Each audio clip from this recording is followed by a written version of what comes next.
કે કેવી છે મારી બુટ ભવાની કહેવાય કે મેરીઓ બુટ ભવાનીના ધુબેલિયા ફેરવે છે હો એક આટો બીજો આટો અને ત્રીજો આટો ફેરવો ને તો કોઈ કાનમાં આવીને કીધું હો કે મેરિયા કઈક તારા જેવા ભૂવા આયા ને કઈક ગયા હો કે કામ આવી વાત કરે મને વાત તો જણાય હે મેરિયા તારી પાસે બુટ ભવાની હોય ને તો હળવદની ધરતી માથે એક કોક દીકરી હોનીની હે એને કામણ ખોટ્યું છે હો જો એનું કામણ કાઢી નાખે ને તો તું માગીને એટલા હોના મોહર આપે હો તને રાણી સિક્કા આપે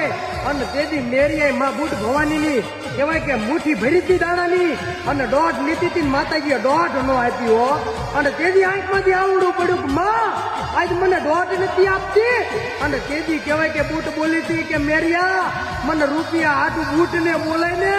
અરે હોના મોહર હાટું બોલાય ને તો બુટ નો આવું અરે મારી ભૂલ થઈ માં હવે હું તારી વચને બધું છું પણ ગાંડા જોઈજે હો રૂપિયાનો વહીવટ રાખતો નહીં બાકી તારી એક ચપટી ભર અને એક ખાલી મુઠ્ઠી ભરીને દાણા ઘા કર ગોળ 33-51 પૂરા પાડું અને હળવદ માંથી ઈ દીકરીની અંદરથી સાંભળજો પાણી ગોળે પી ન જાવ ને મેરિયા તેજી તો તારી વાત